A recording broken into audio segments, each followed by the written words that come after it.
The game is over. The series is over. The Mavericks have scaled the NBA playoff mountain and have planted their flag. They are the NBA champions. On June 11th, 2011, the Dallas Mavericks completed one of the most storybook finishes in NBA history and perhaps one of the greatest moments in sports history. Their run to their first NBA championship was something out of a Disney sports movie. Within a span of 6 weeks, they humiliated Kobe Bryant's defending champion Los Angeles Lakers, then did what many said was impossible in beating the anointed Miami Heat of LeBron James, Dwayne Wade, and Chris Bosh for the title. And in between, just for good measure, they also beat the Oklahoma City Thunder of Kevin Durant, Russell Westbrook, and James Harden. In that time span, the Mavericks had completely obliterated the notion that you need a super team in order to win a championship. Sadly, their victory did not spark a change in culture throughout the league, and over the following 10 years, the takeover of superstar players and their egos ahead of team building has continued to spiral out of control, making the NBA nearly unwatchable, and that band of brothers from Big D being maybe the last twinkle of goodness. I'm Rowdy C, I'm an ugly American, and this is the tale of the 2011 Dallas Mavericks, maybe the last NBA team worth cheering for.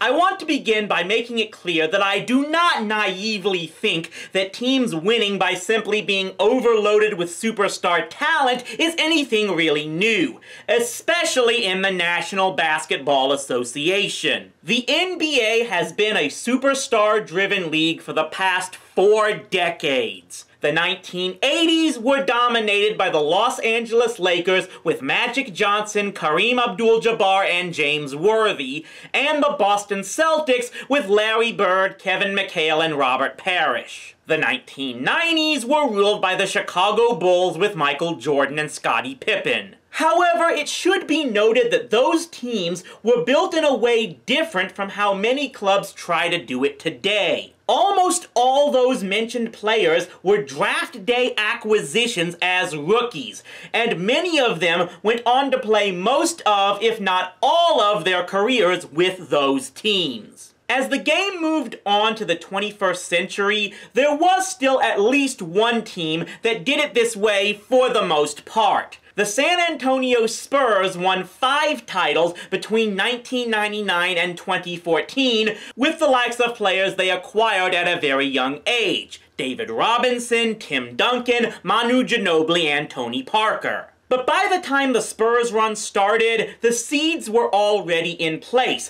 for clubs trying to build teams by poaching away veteran star talent from other clubs. And for all intents, you could say it started in the summer of 1996. The Lakers that summer started off much like they had done in the past, as another shrewd move by Jerry West got them the draft day acquisition of rookie sensation Kobe Bryant. But then the Lakers did what was really unthinkable back then, as they signed Shaquille O'Neal to a massive free agent contract. This really was the first time a club had signed away an established superstar player through free agency while he was in his prime. O'Neal had established himself as a dominant player in his 4 years with the Orlando Magic, and back then, star players leaving their teams as free agents was unheard of, largely thanks to the league's salary cap rules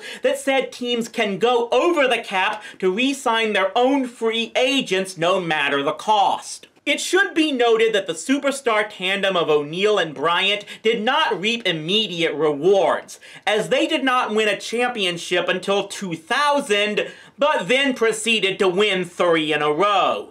However, even then, the concept of building a supposed super team from scratch did not really become in vogue until around 2007. That year, the Boston Celtics began making a number of moves after years of being stuck in mediocrity. They already had their own franchise player in Paul Pierce, but in 2007, general manager Danny Ainge pulled off a flurry of moves to grab Kevin Garnett from the Minnesota Timberwolves and Ray Allen from what were then the Seattle Supersonics. These moves paid off immediately, as the Celtics, who had failed to make it past the first round of the playoffs 15 times in the previous 17 years, won the championship. Still, that team was mostly built through trades and not free agency. But during the summer of 2008, a scheme was brewing among a number of NBA players bordering on collusion. LeBron James, Chris Bosh, and Dwayne Wade at that time were all on different NBA teams, but they got to play together on the United States Olympic team that won gold at the Beijing Summer Games. The three had reportedly been talking even back then about all playing together as professionals. And over the next 2 years, Miami Heat general manager Pat Riley began making the moves and freeing up the cap space so that in the summer of 2010, he successfully signed James over from the Cleveland Cavaliers and Bosh away from the Toronto Raptors. From the moment these signings were announced, with LeBron even getting a full 1-hour special on ESPN to announce his signing,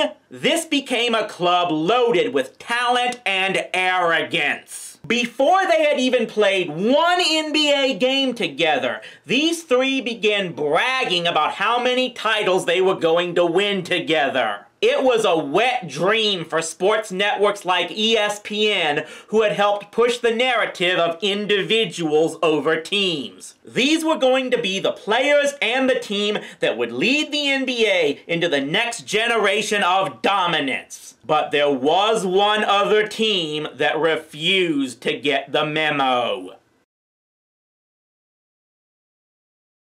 It should be noted that the 2011 Dallas Mavericks were not completely bereft of talent. They had Jason Kidd, who may have been in the twilight of his career at age 38, but was still a 10-time All-Star. Shawn Marion was a 4-time All-Star, Peja Stojakovic was a 3-time All-Star, who even came alive for a couple of playoff games in that season, and Jason Terry was probably one of the most underrated players in the game at that time. But it was clear no one on that team was a major star player except for Dirk Nowitzki. He was the only one playing at an all-star level in Dallas in 2011. The Mavericks were definitely not a super team. What they were instead was a group of grizzled veterans who had all accomplished everything except winning a championship. And that group became united in achieving that one goal and doing what it took. Jason Terry, who could have started on any team, was willing to be the Mavericks' shooting spark off the bench, while coach Rick Carlisle would normally start a defensive specialist like Deshaun Stevenson at the 2-guard position. Tyson Chandler became a rare 7-footer willing to accept a role of simply providing defense, rebounding, and energy. All of them surrounding one of the most self-effacing superstars in history. Dirk Nowitzki always came off as a guy who seemed to not know just how good he was. Or at the very least, just did not need the attention the rest of his superstar brethren demanded. He was soft-spoken, deferential, and just acted like a guy you could have a drink with, despite him being 7 feet tall and having an MVP award in his trophy case. All this made the Mavericks the type of team almost anyone would want to see win, but always looked like the type that could never get it done. After their heartbreaking loss in the 2006 finals, they had failed to make it past the first round of the playoffs 3 of the next 4 years. So naturally, more failure was expected in 2011 from people watching this team from the outside. The ones on the inside, however, wouldn't listen. With every player on that team knowing his role and playing off of Dirk, the Mavericks played as a cohesive unit that was together and belied a confidence many felt they shouldn't have had. They frequently came back from second-half deficits to win games in the playoffs, often erasing double-digit deficits. They trailed in the fourth quarter in each of the first 5 NBA Finals games against the Heat in 2011 and won 3 of them, including erasing a 15-point deficit in the final 7 minutes to win Game 2. In a way, Miami never really recovered from losing that game. Game 6 in Miami may have been the ultimate display of teamwork. For much of that game, Dirk Nowitzki could just not find his shot. With Dallas's lone superstar struggling, one would assume Miami would be able to run away with the game.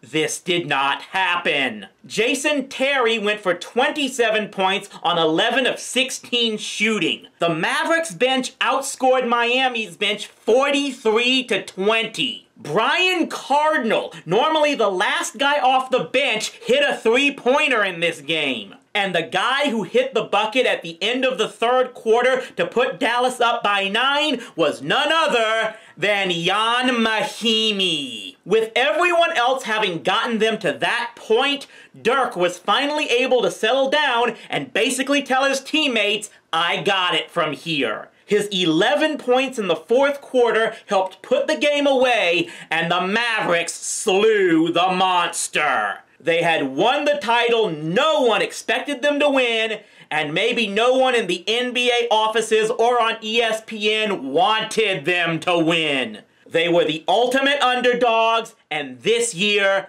they triumphed. Immediately following the Mavericks championship, the NBA went into a labor dispute lockdown that delayed the start of the next season until Christmas Day. The threat of canceling the entire season forced the players into signing a new labor agreement that, among other things, tripled the amount of luxury tax a team would have to pay for going over the salary cap. Mark Cuban was one of the few owners who opposed this deal. And when it was signed, the guy who had willingly lost more than $150 million in his first 10 years of owning the Mavericks had to make some difficult decisions to avoid losing more than even he could afford. Tyson Chandler, Jason Kidd, and Jason Terry were all gone from Dallas within the next 3 years. And the Mavericks would not make it past the first round of the playoffs for the next 9 seasons. Meanwhile, in 2012, the Miami Heat went on to win the first of 2 straight championships,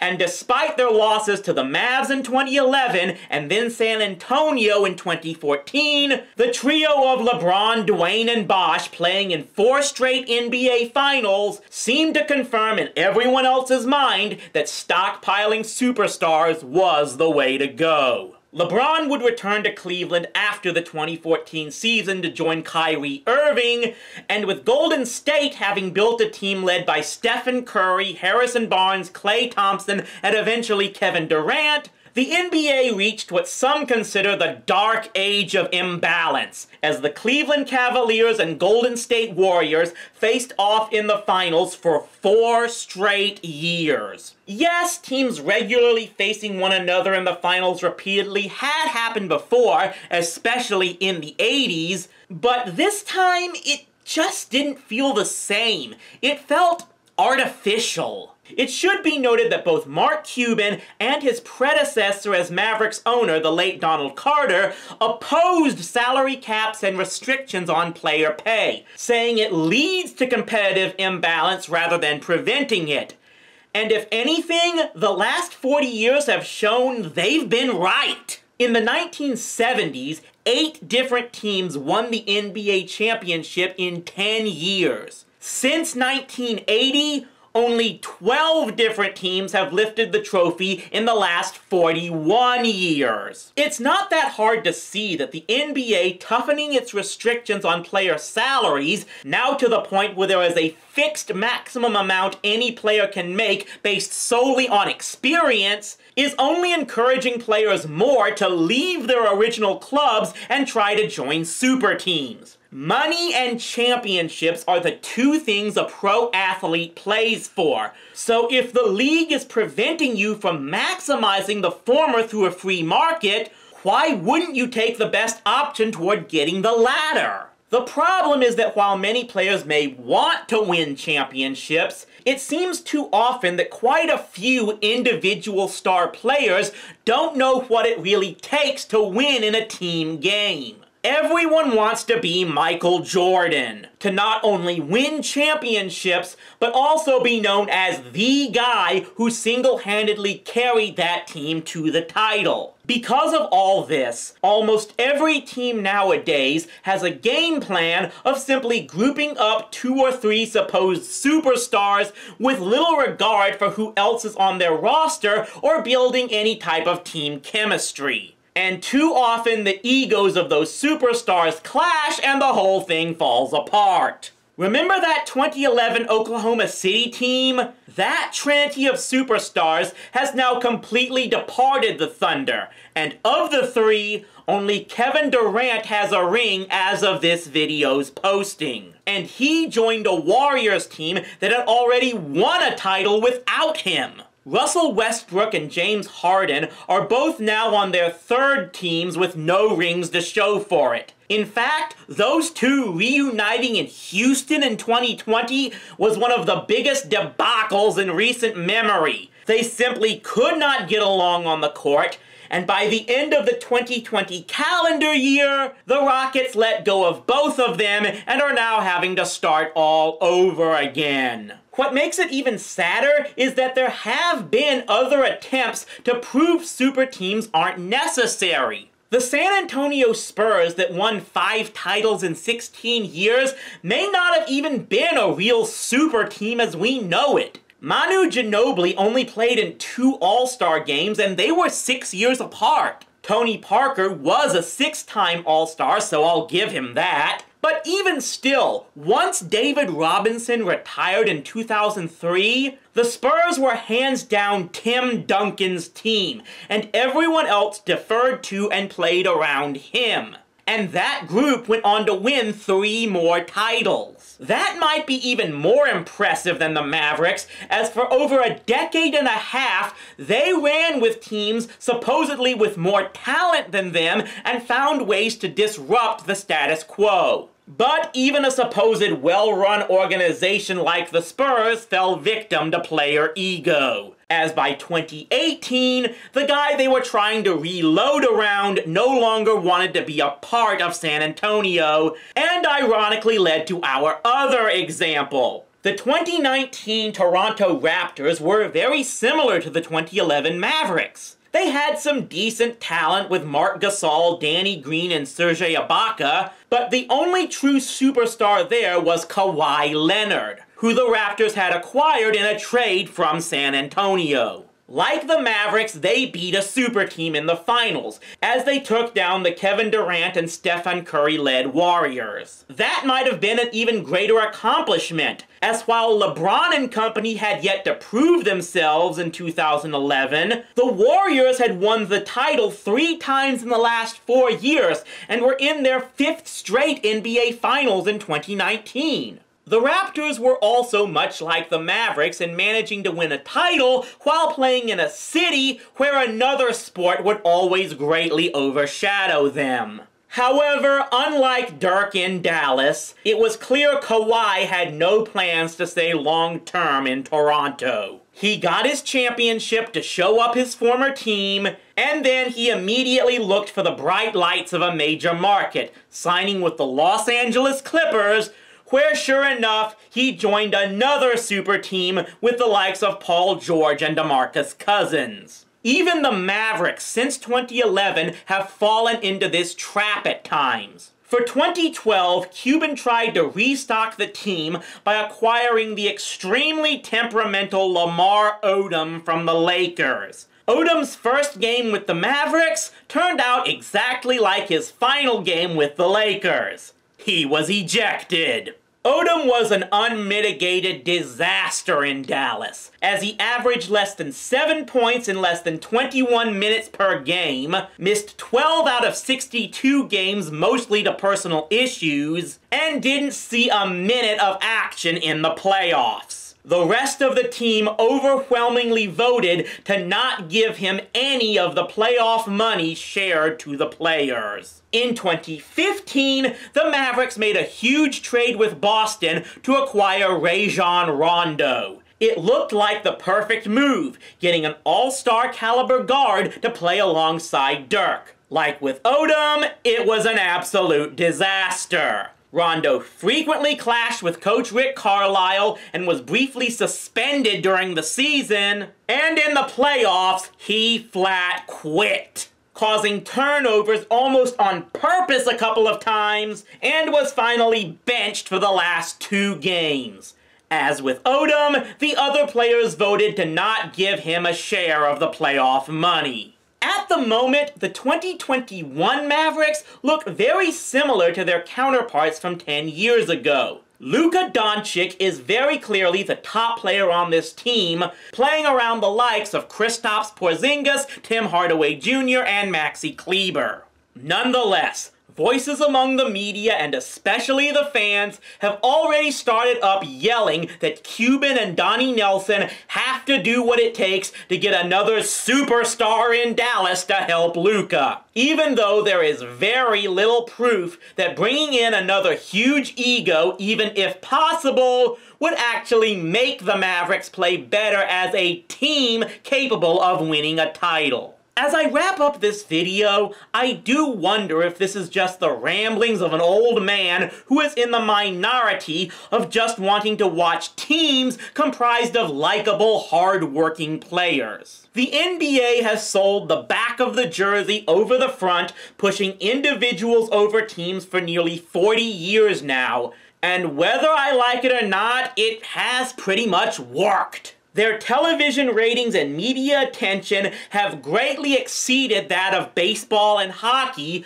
who have mostly tried to promote teams first. They clearly have little problem with feeding the egos of their star players because they believe that characters command attention. Whether it's the right kind of attention is up for you to decide.